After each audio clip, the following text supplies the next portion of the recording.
Hello.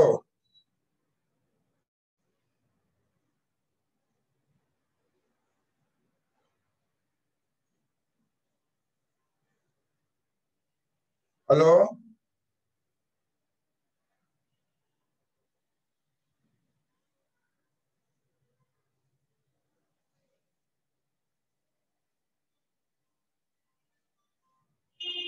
Hello.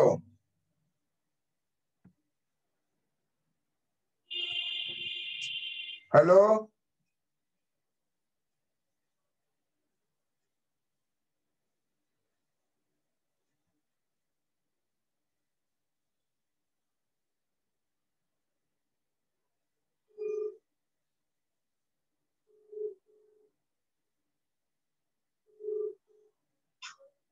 जी sir. Hello. हाँ, join करो ना।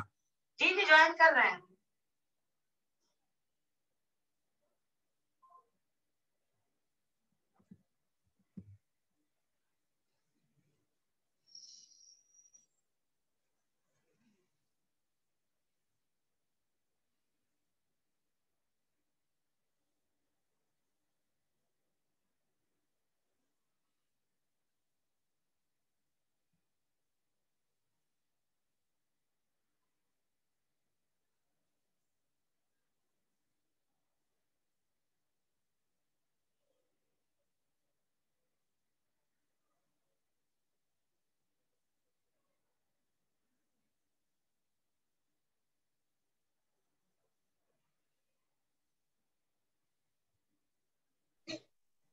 प्रणाम सर। कुछ लो, कुछ लो। श्वेता श्वेता से बात कर रहे थे ज्वाइन करने के लिए, मुझे ज्वाइन करे तो। ज्वाइन कर ली। प्रणाम सर। कुछ लो। जी सर, हम ही से बात कर रहे थे।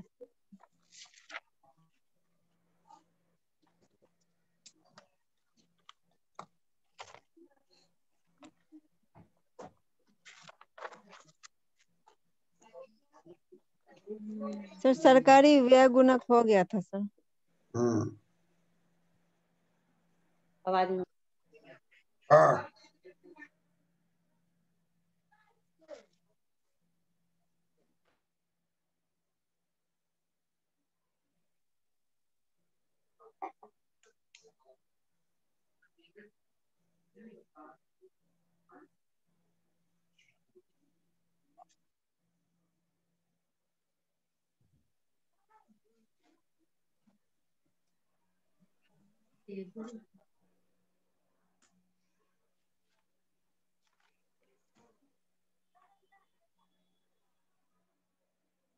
बैलेंस वो अभी मल्टीप्लायर को रोक दिए है, एक दो रोज के बाद फिर शुरू करेंगे। अभी हम तुमको बता रहे हैं, इंटरव्यू में अगर तुमसे पूछेगा जी सर। बैलेंस ऑफ पेमेंट और बैलेंस ऑफ ट्रेड में क्या अंतर है, कहता है इंटरव्यू पूछेगा बैलेंस ऑफ ट्रेड और बैलेंस ऑफ पेमेंट में क्या अंतर है, क्या जवाब दूंगी? सर श्रीमान, बैलेंस ऑफ पेमेंट में एक वर्ष के अंतर्गत किसी देश के आय का लेखा जोखा होता है और किसी विदेश के आय का लेखा जोखा होता है। और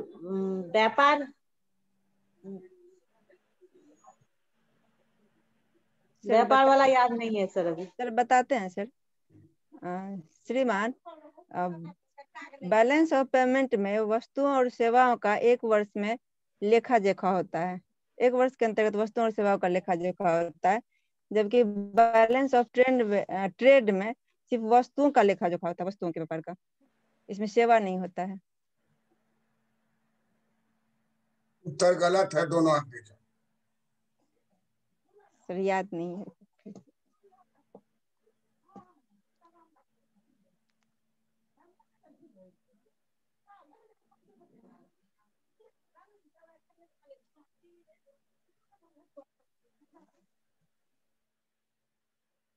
balance of trade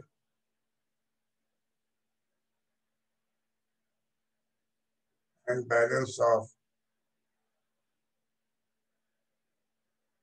payment.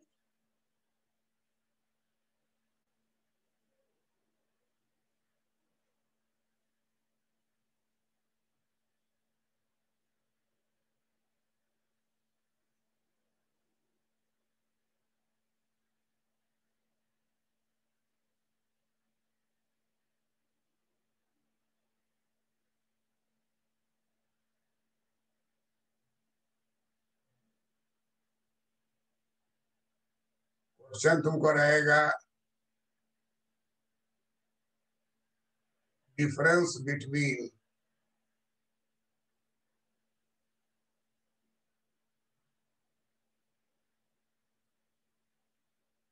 Balance of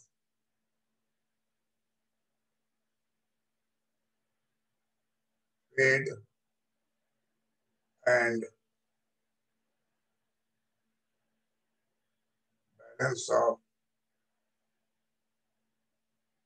payment. तो पहला डिफरेंस क्या है कि बैलेंस ऑफ ट्रेड में केवल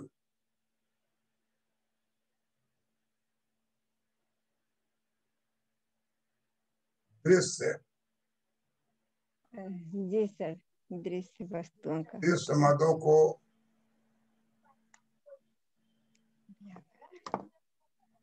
शामिल किया जाता है।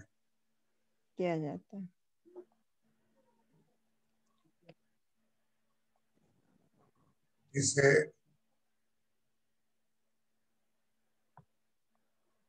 निर्यात एवं आयात कहा जाता है।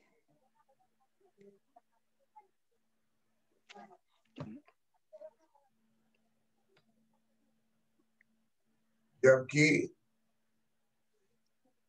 बैलेंस ऑफ पेमेंट में दृश्य एवं अदृश्य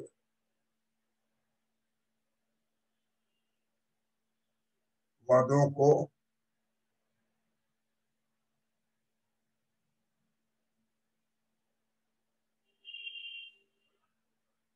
शामिल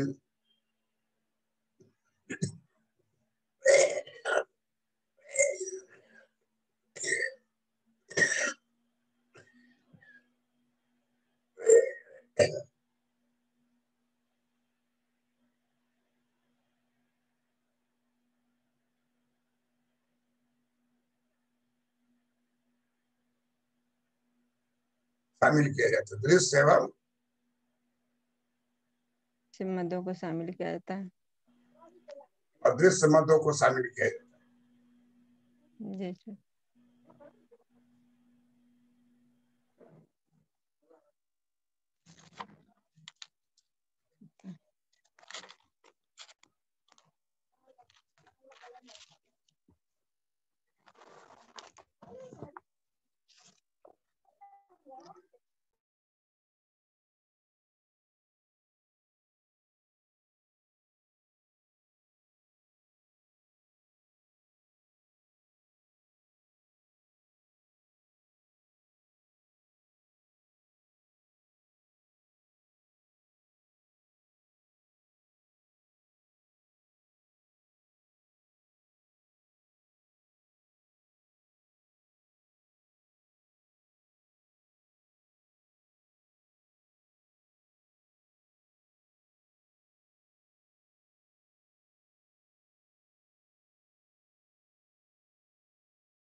क्लियर है?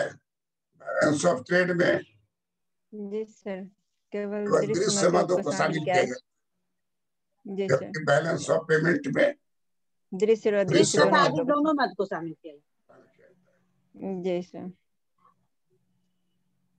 पहला अंतर हुआ। जी।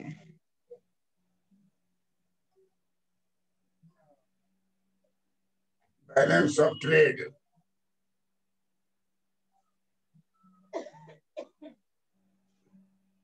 का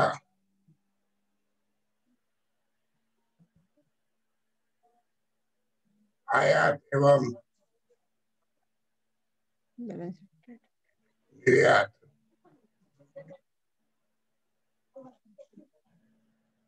बैलेंस ऑफ पेमेंट के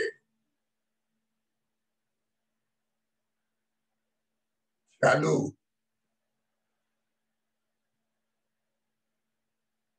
खाता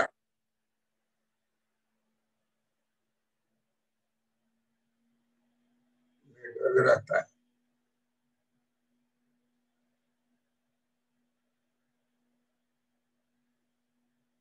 बैलेंस ऑफ ट्रेड का आयात एवं निर्यात बैलेंस ऑफ पेमेंट के चालू खाता में दर्ज रहता है।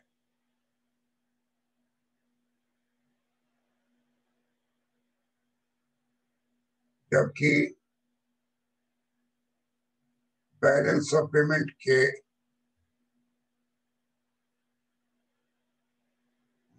को बैलेंस ऑफ पेमेंट के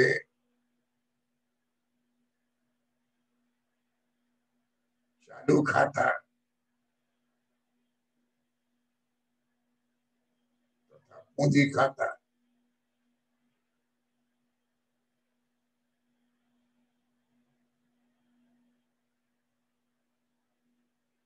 दोनों में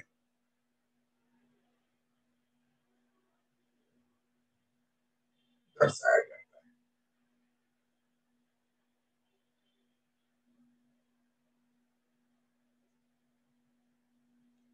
बैलेंस ऑफ पेमेंट का दो खाता होता है, चालू खाता और पूंजी खाता। तो उसका सारा मत जो है दोनों में दर्शाया जाता है। जी। बैलेंस ऑफ ट्रेड का आयात और निर्यात जो है बैलेंस ऑफ पेमेंट के चालू खाता में दर्ज रहता है। जी। दोनों खाता से। जी। तीसरा है बैलेंस ऑफ पेमेंट में बैलेंस ऑफ ट्रेड शामिल रहता है।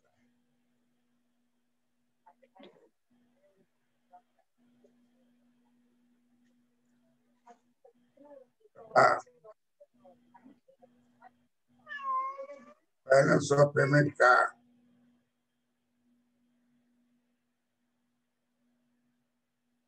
हिस्सा बैलेंस ऑफ ट्रेड रहता है।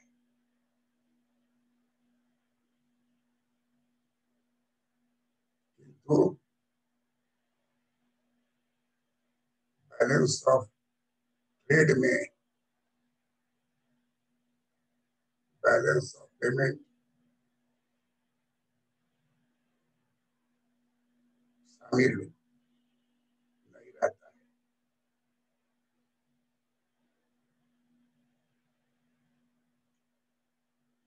शामिल नहीं रहता है। इसलिए बैलेंस ऑफ ट्रेड एक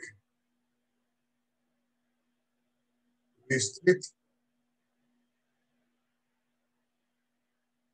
खाता है,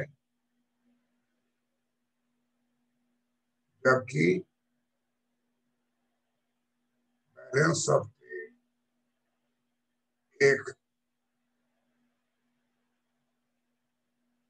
संकीर्ण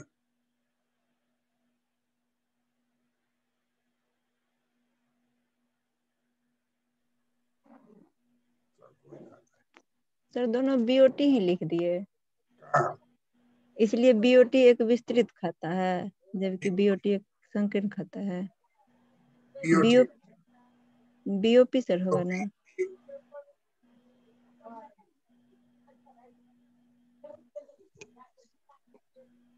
बैलेंस ऑफ ट्रेड में, सर इसलिए बैलेंस ऑफ पेमेंट में बीओपी शामिल, बीओटी शामिल रहता है, ये है ना। हाँ बैलेंस हाँ ऑफ पेमेंट में का एक हिस्सा बीओटी रहता है, किंतु बीओटी में बैलेंस ऑफ पेमेंट शामिल नहीं रहता है, हाँ, ठीक है। तो इसलिए बीओटी एक विस्तृत खाता है, फिर हाँ। बीओपी हो जाएगा। सर बीओपी एक संकीर्ण खाता है।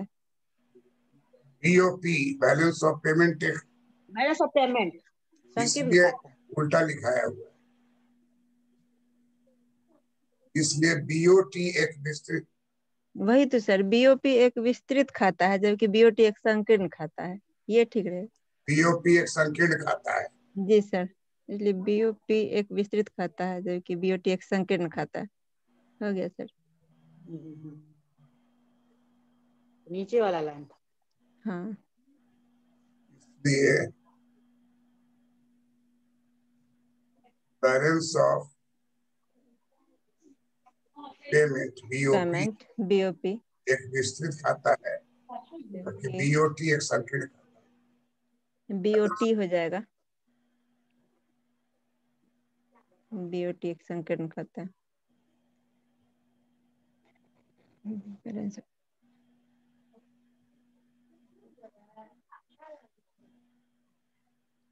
बीओटी एक संकीर्ण। जी सर। क्लियर है? जी सर।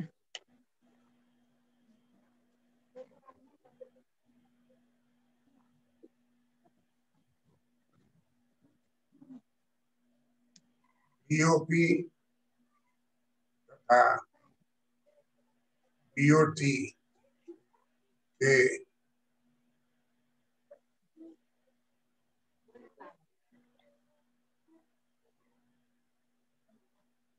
समीकरण में अंतर है।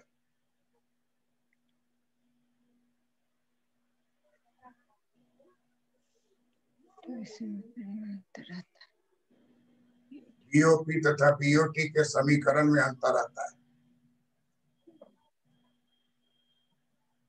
बैलेंस ऑफ ट्रेड बराबर होता है एक्स माइनस एम। निर्यात माइनस आयात। X minus M.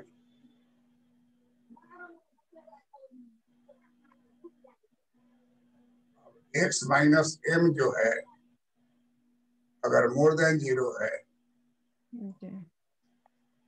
तो बीओटी जो है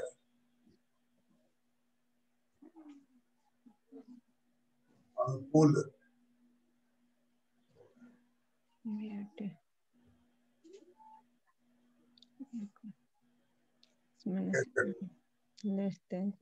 बीओटी प्रतिकूल हो जाएगा। बीओटी प्रतिकूल हो जाएगा सर।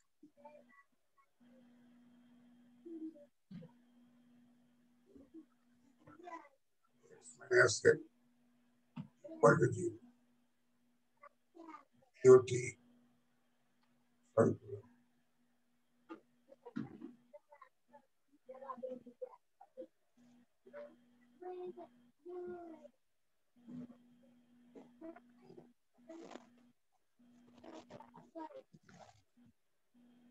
बैलेंस ऑफ पेमेंट बराबर होता है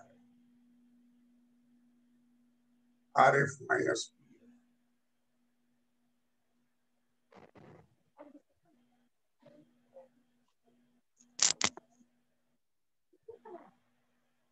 RF minus PF more than 0।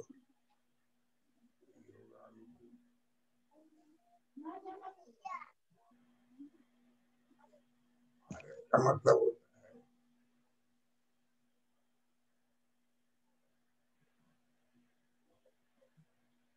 विदेशी मुद्रा में प्राप्ति। पीएफ का मतलब होता है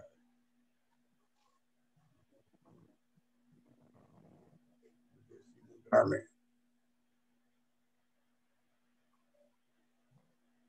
भुगतान।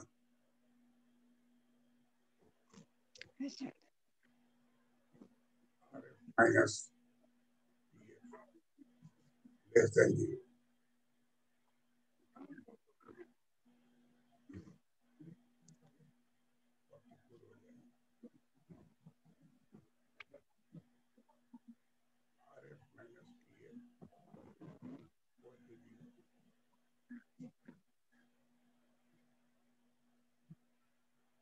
संतुलन,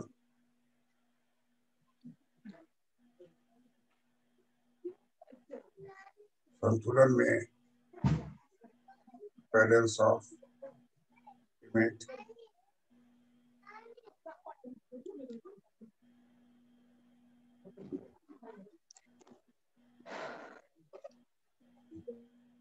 संतुलन में बैलेंस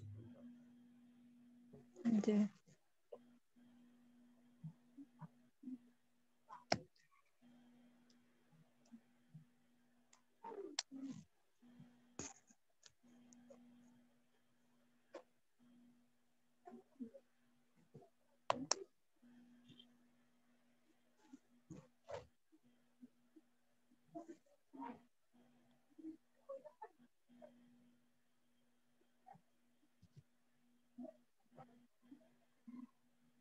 बैलेंस ऑफ पेमेंट में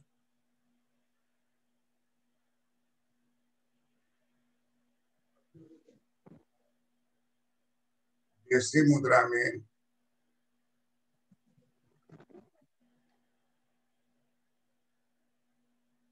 लेन देन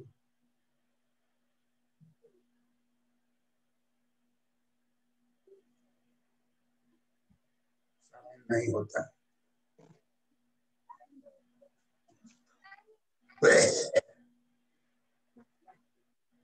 बीओपी में देशी मुद्रा में लेन देन शामिल नहीं होता है।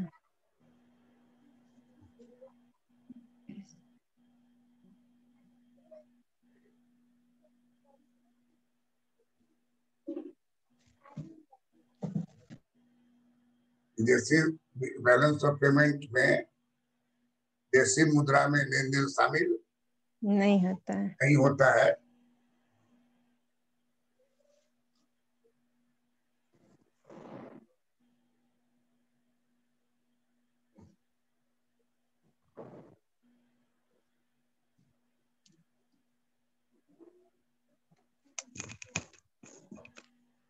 बैलेंस ऑफ पेमेंट बराबर होता है R माइनस P, और R जो होता है देशी मुद्रा भी होता है और विदेशी मुद्रा। पेमेंट जो होता है वो PD प्लस PS।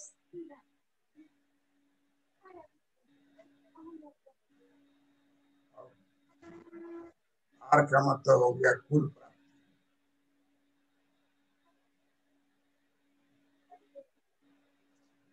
RD का मतलब हो गया देशी मुद्रा,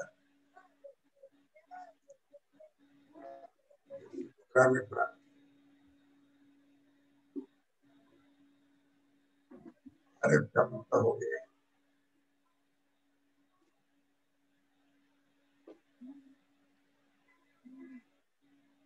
देशी मुद्रा।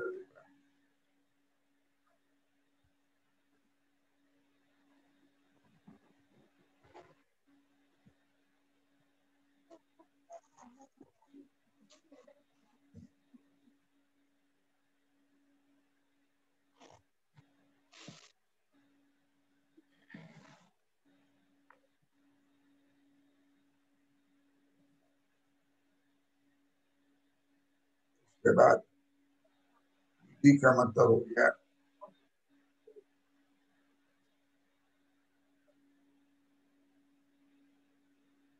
देशी मुद्रा में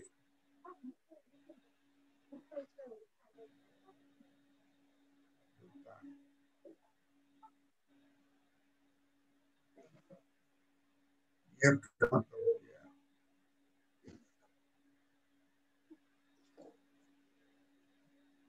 विदेशी मुद्रा में भुगतान।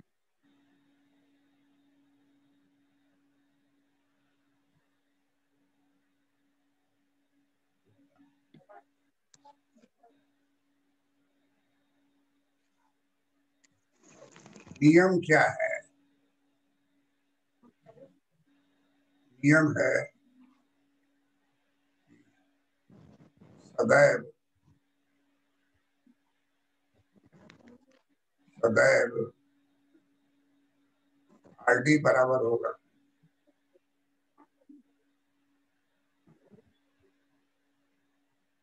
जितना नोट छपेगा उतना ही पेमेंट होगा।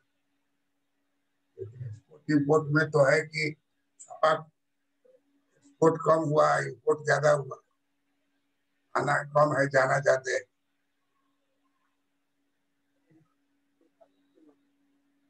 सोना जो है जी भुगतान करना पड़ेगा।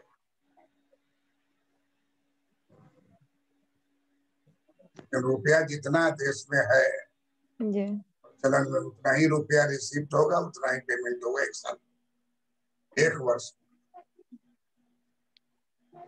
है ना? सदैव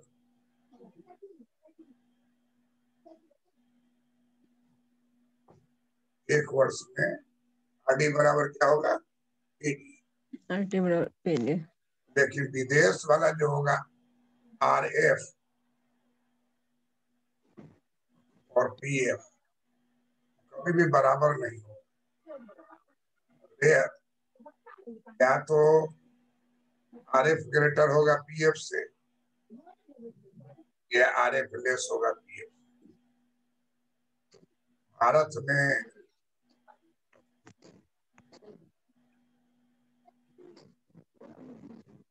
पिछले 70 साल में केवल 2 बार आरएफ ग्रेटर देन पीएफ हुआ है।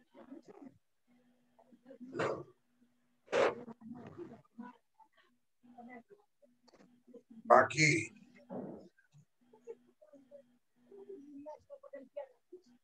सभी साल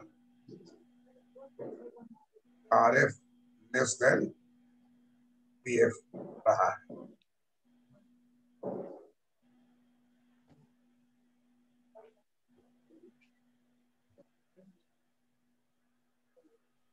आरएस लेस देन पीएफ रहा है। हाँ बराबर यही रहा है। हर समय आमदनी कम और खर्चा ज्यादा है। जी डॉलर में आमदनी कम और डॉलर में खर्चा ज्यादा है। जी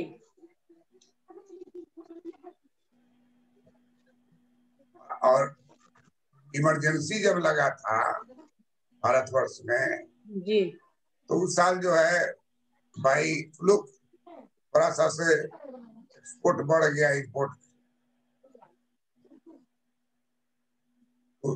2 साल फेवरेबल हो गया, अनुकूल हो गया।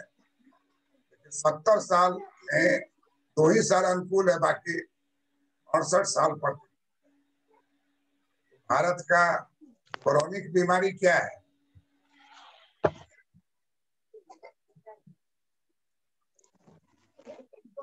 कौन सा बीमारी सर?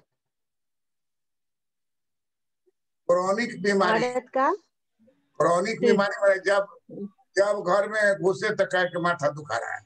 सर बीओपी प्रतिकूल ही तो रहता है सर भारत में अधिकतर। वही बात बता रहे, 70 साल में जी सर 2 साल प्रतिकूल नहीं रहा, अनुकूल हो जी गया।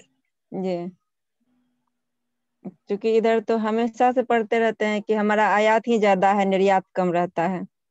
लेकिन 68 साल जो है जी आयात ज्यादा है, निर्यात कम। भारत का सबसे महत्वपूर्ण प्रॉब्लम क्या है?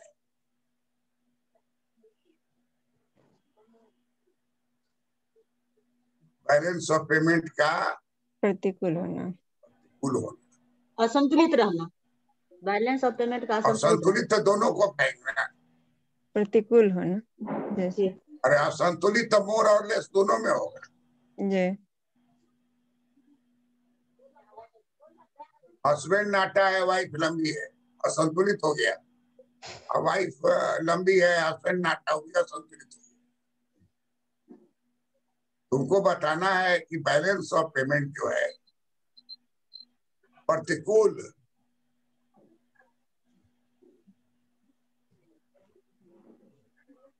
RF माइनस RF ग्रेट, यहाँ देखिए क्या लिखे, RF ग्रेटर देन PF, इसको कहेंगे अनुकूल।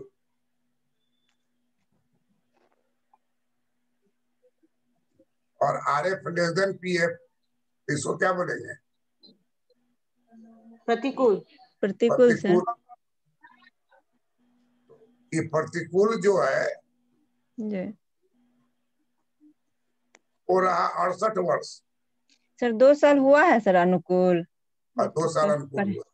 अच्छा सर। 2 साल अनुकूल, हमको मुश्किल से मैंने 2 पैसा 4 पैसा का डिफरेंस है, बहुत ज्यादा से अनुकूल नहीं हुआ है, लेकिन जी अनुकूल हो गया। जी सर। इधर तो जब भी हम पढ़े हैं तो प्रतिकूल ही पढ़ते हैं। नहीं, अभी गूगल में तलाश के हमको बताओ कि कौन साल अनुकूल रहा है। ठीक है सर, देखेंगे। 1972 में अनुकूल रहा है, 74 में अनुकूल रहा है, कब रहा है उधर बताओ, पूछेगा तुमसे इंटरव्यू। इसलिए गूगल में पूछोगी भारत का जो भुगतान शेष है किस साल अनुकूल रहा है, प्रतिकूल तो हर साल था।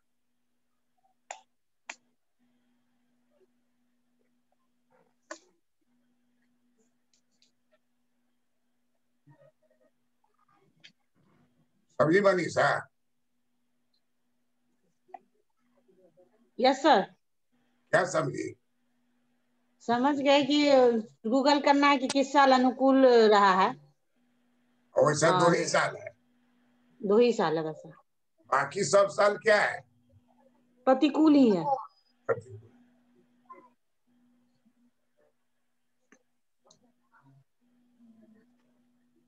अब देखो यहाँ पर P बराबर R के जगह पर R का मान ये वाला है,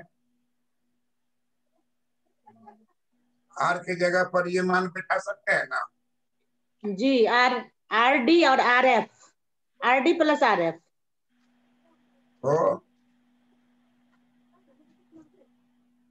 RD प्लस RF,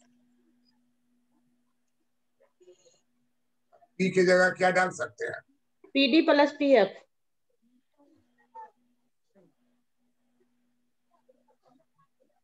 अब इसको खोल देंगे, हो जाएगा RD plus RF minus PD। PD minus PF।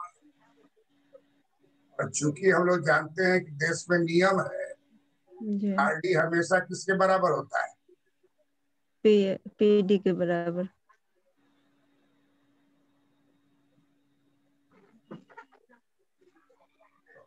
दोनों बराबर है, प्लस है माइनस है तो कट जाएगा। जैसे कट जाएगा तब बच जाएगा हम लोग का balance of payment, P is equal to RF minus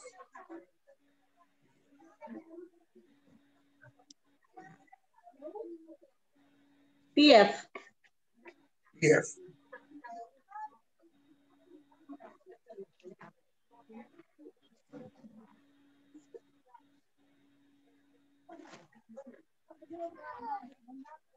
clear है? Yes sir. जी सर। तो इसलिए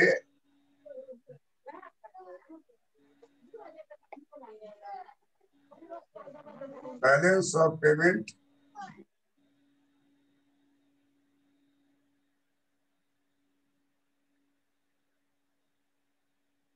विस्तृत धारणा।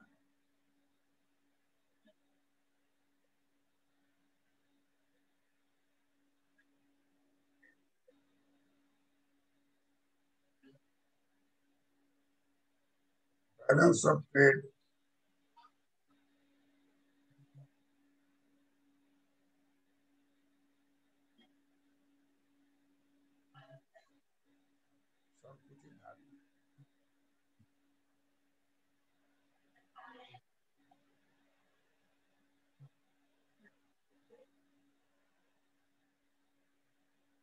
क्लियर है? हैं? जी सर क्लियर है। तुमको मनीषा क्लियर हुआ? जी जी क्लियर है सर।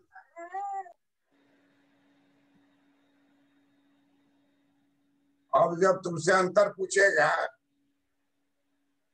80% जी नंबर सर। देगा। अच्छा सर, ये दोनों का जो जी डिफिनेशन सर। सर लिखना है, जैसे बैलेंस ऑफ पेमेंट का डिफिनेशन जो देंगे सर, तो उसमें हाँ, सर क्या देंगे? ये दृश्य और अदृश्य खाता वाला वही बात दृश्य देगा, और वही डेफिनेशन है। वही सर, बीओपी में दृश्य और अदृश्य मदों को शामिल किया जाता है। जैसे सर हम लोग सर पढ़ते थे इसमें कि एक वर्ष के अंतर्गत, देखो ध्यान ध्यान देखो, सर की किताब में भी वही है, 1 वर्ष के अंदर। जैसे हम लोग पढ़े थे इधर। अरे भाई उससे कहा वर्ष का ही होता है खेल, थोड़ी है कि 10 साल का एक साल, हर साल का अलग अलग होता है। एक वर्ष में, जी सर, इसका डिफिनेशन एक बार लिखो। एक वर्ष में जी सरकार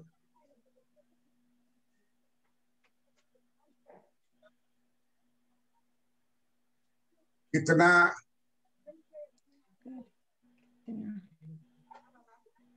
आयात की तथा कितना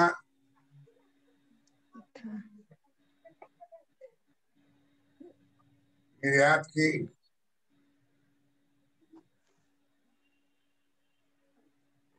इसी के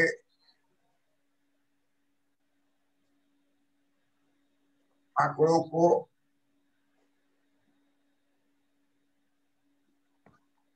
x माइनस m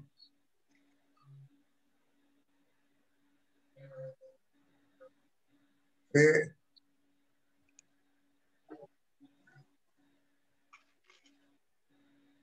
व्यापार से की गणना करते, गणना करते हैं। x ग्रेटर देन m, मतलब निर्यात निर्यात अधिक है सर, ग्रेटर देन आयात, निर्यात तब इसे अनुकूल अनुकूल व्यापार से कहेंगे। व्यापार से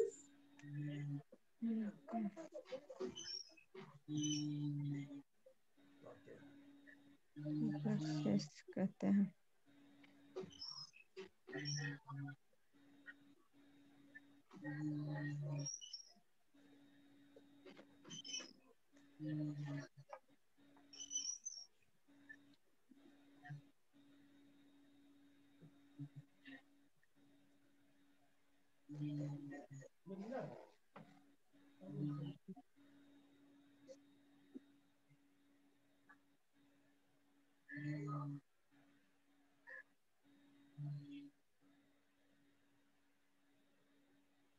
अनुकूल व्यापार से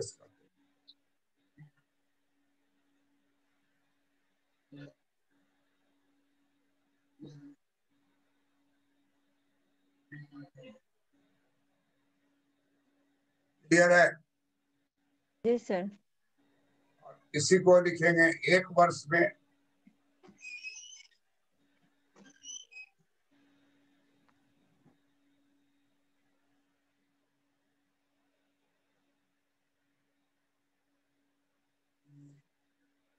एक वर्ष में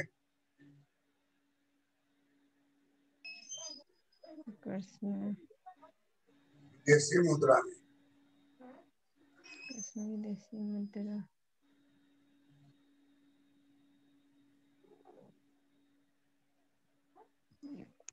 मुद्रा में जितना भी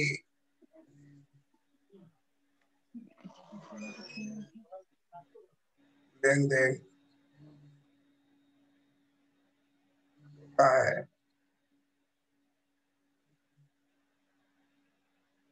उसकी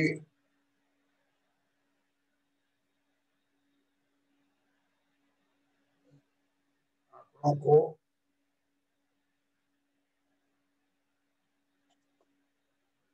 चालू खाता,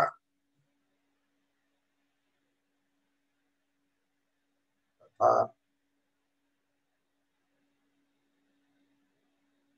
पूंजी खाता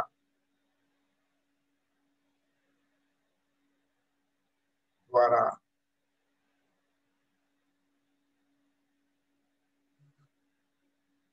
दर्शाया जाता है।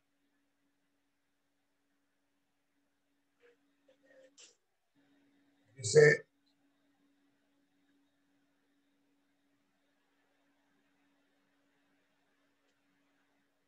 भुगतान से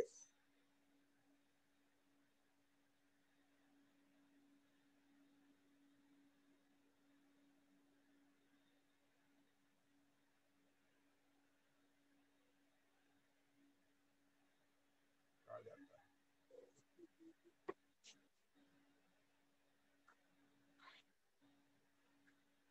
रोजमर्रा की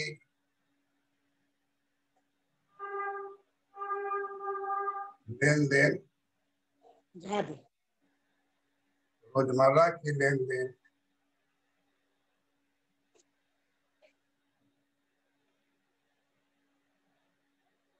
विदेशी मुद्रा में होता है।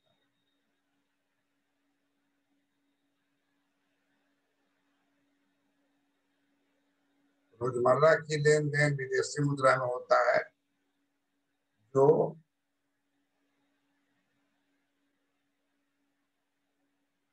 चालू खाता,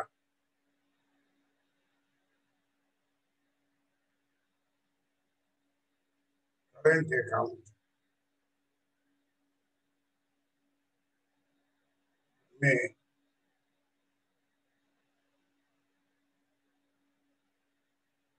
एक वर्ष के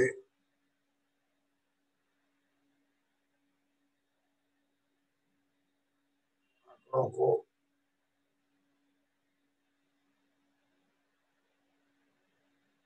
दर्शाया जाता है।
इसलिए जी सर लिख लिए। अब मान लो इंटरव्यू में पूछती तुमसे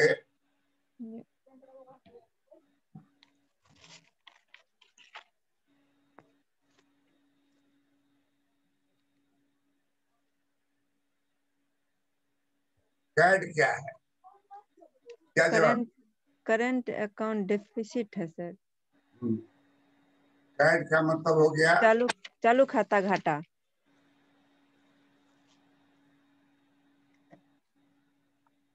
करेंट अकाउंट डेफिसिट।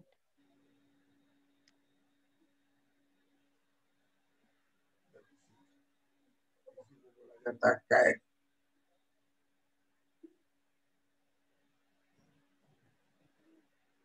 भारत में जी कैड की समस्या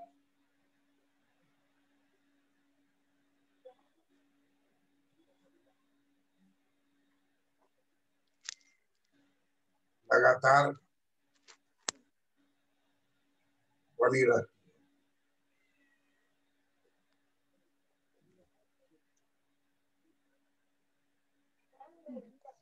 वर्तमान में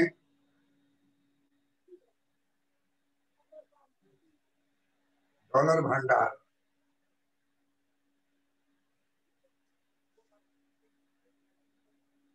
में भारी वृद्धि हुई। जी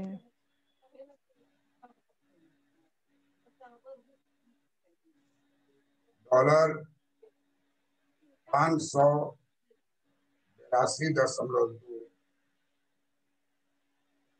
बिलियन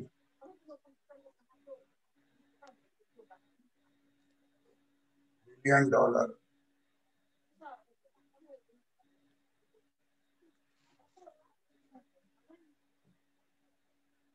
फरवरी 2021 में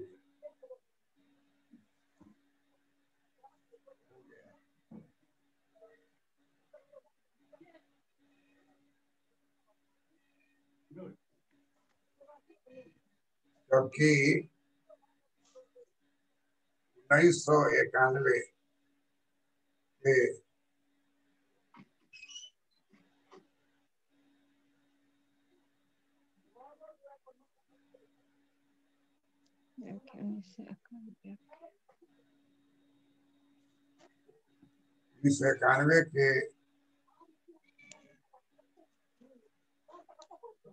जनवरी में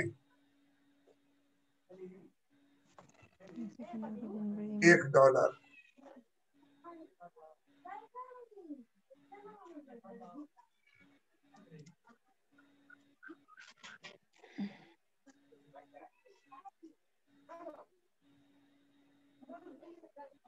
$1 बिलियन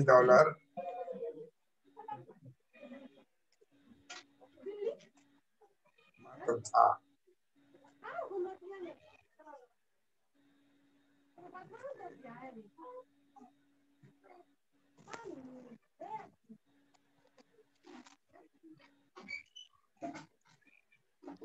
The crisis period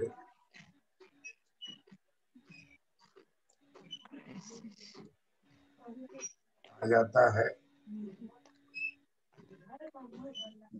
और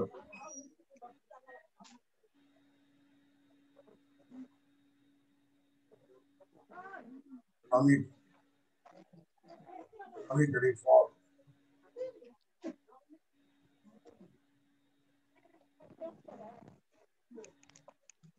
भारत में लाया गया।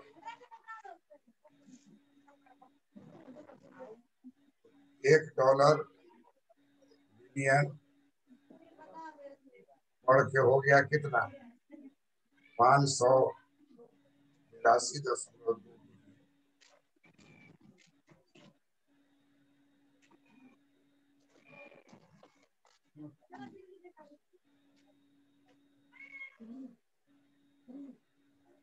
$1 बिलियन से कितना हो गया? 582.2 बिलियन। तो बहुत बड़ी उपलब्धि हुई है ना।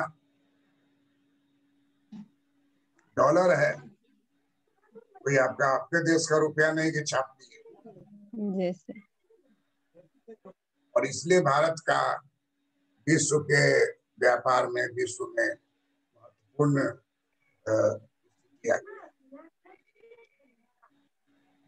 नई किसान आंदोलन हो रहा हो, लेकिन ये जो उपलब्धि है मामूली नहीं। $1 मिलना मुश्किल है। 582.2 बिलियन डॉलर। हम लोग का स्टॉक कितना हो गया था 1991 के जनवरी में? $1 बिलियन था। $1। सर विदेशों से जो पैसा भेजा जाता है, इंडियन जो रहते हैं उनका भी बहुत ज्यादा है भारत में। वो बहुत ज्यादा। एनआरआई जो सब जो है, एनआरआई जो है भारत का है ना। जी सर। पैसा कंजूस है, नहीं है। आता है केरल ही सब अलग आता है। जी सर, केरल में सर बहुत ज्यादा आता है। वहाँ इसी के लिए वो विदेश जाता ही है। इधर तो सर बहुत, बिहार से में तो बहुत कम ही लोग जाते हैं।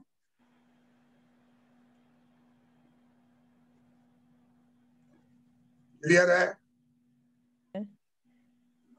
अब इसको अच्छा तरीके से घर में एक दो बार आप लोग अभ्यास कर लीजिएगा। ठीक, ठीक है सर, करेंगे। ऐसे ही बोलना है मनीषा। Yes sir. पूछने वाला थक जाए। जी सर, नहीं तो चाहते हैं कि आपके मार्गदर्शन में से करते रहे सर। पूछने वाला जो है थक जाए तो जाए कि वाह, तो पूछेगा कि कहाँ ज्वाइन कीजिएगा, जी। क्या पूछेगा, कहाँ ज्वाइन कीजिएगा, कहाँ से आइए, कहाँ ज्वाइन कीजिएगा। जी अब बहुत आदमी पूछा तो वही एक दो परिभाषा बता के जी आपको सब में अच्छा करना है। सारा बात जी डिटेल में बता रहा जी सर।